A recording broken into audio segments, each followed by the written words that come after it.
So there I was, whizzing through the sky, when this sparkly lady flies right up alongside me, and she tells me, "Bob, you're the greatest guy ever. You have to stay alive so you can save everyone." How are you supposed to save a whole world all by yourself? Well, now, I did have a little help from my friends. Little Miss Professor here, and the doc there. But maybe that's a story for another time. I mean, you gotta have some chores to get back to, right? I already did them, I swear. Great.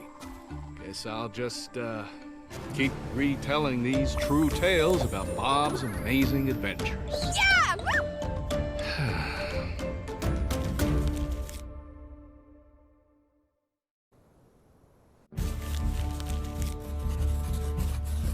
So, that's how I went from squeezing water from a cactus to fighting a Mandy Whatsit in a ghost town.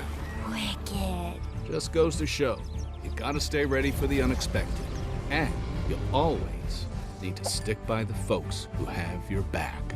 Didn't you say you tamed the wastes all by your lonesome? Well, I had some help. Oh, yeah. You still haven't told me where you met, you know, him.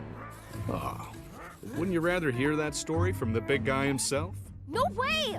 Unlike you, he's got no sense of humor. You just sit tight while your Uncle Bob thinks about how to tell this next part without giving nightmares. But I like scary stories. Hey, no, I was talking about it giving me nightmares. See, this is the point in our story where things get dark. Real dark. Awesome.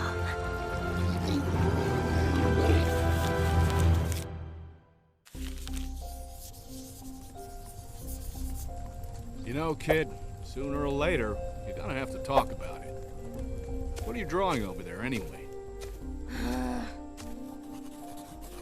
Hey, that's not bad. And this is you over here, with this dum-dum? Don't be mean to Honker. No, I don't want to talk about him. He's your dad, Mika.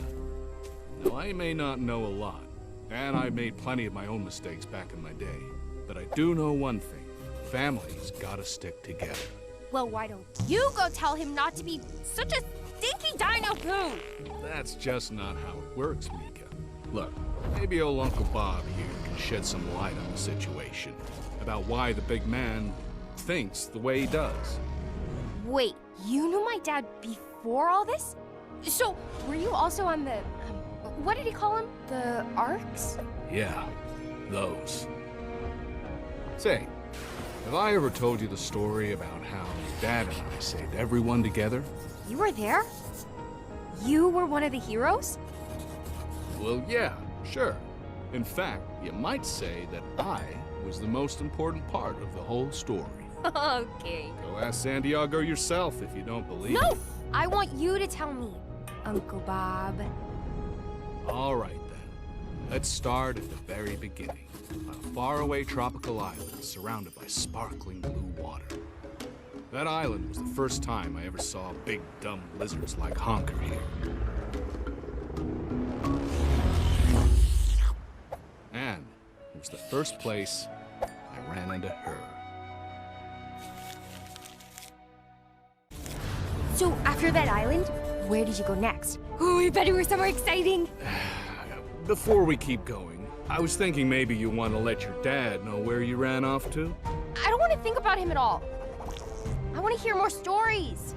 Uncle Bob. Okay. How about a story with spurs and six shoes and all that? Yeah, that sounds wild. Darling, you don't know the half of it. But whatever the danger, Bob still managed to show the wild and woolly wastelands who was boss. Whoa, now we're talking. The place was hotter than heck, and all that dang dust had a way of working its way up your, nose. Point is, I was gonna have to get lean and mean if I was fixing to tame anything in that forsaken desert. Where was I? Oh yeah, suddenly I found myself smack in the middle of this scorching hot desert. No time to worry over how I ended up there or why. All I knew was I had to run for cover. Wasn't it too hot to be running around? Am I telling the story, or are you? Sorry. Keep going. Anyway, yeah, it was too hot to run around like that, and I burnt myself out quick. I knew I was a goner, unless I could scrounge up something to drink, and pronto.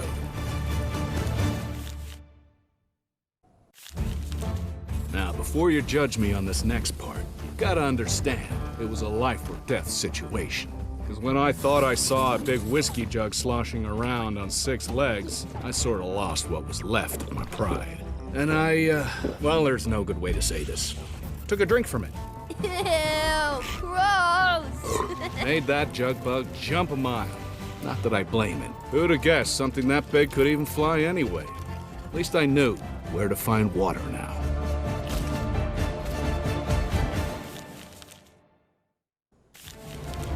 After I had my fill of drinking from bug behinds, I decided to try for one of the camel lizards I saw waddling around that sand pit. It was probably an easier way to break the dumb beast than smacking him upside the head and force-feeding him.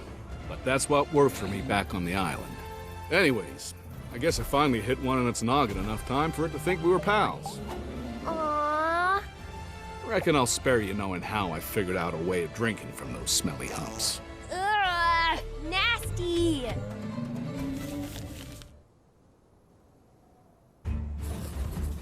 Without warning, a sandstorm kicked up. I'm talking howling wind. Lightning had me going in circles, trying like heck to find a place to hide. Thought I was done for when Humpty dropped dead on me. Until I spotted a cave that looked like the Promised Land. Poor Humpty. I tripped over a bunch of eggs lying around inside and thought I'd hit the jackpot.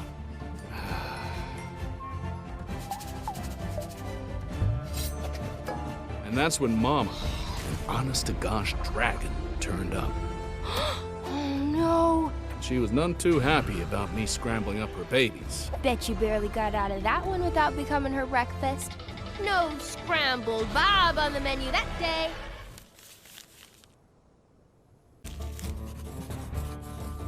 Right about when I'd almost given up hope, I spotted little Miss Professor again. Somehow she'd wound up in that dust patch with me, which probably meant that the doc was around someplace too. Bet she was glad to see you. Of course, yeah. But now I had someone else to look after, which can be, you know, exhausting. But before I could come up with a plan to save us, this crazy desert witch showed up with a dragon. That dragon witch sure seemed glad I came along when I did.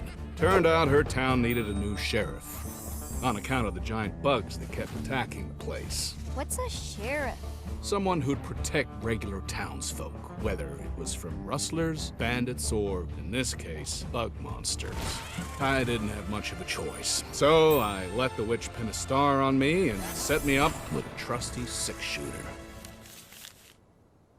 Now that I was the law in that forsaken outpost, I could see I was gonna have to do a bit of pest control.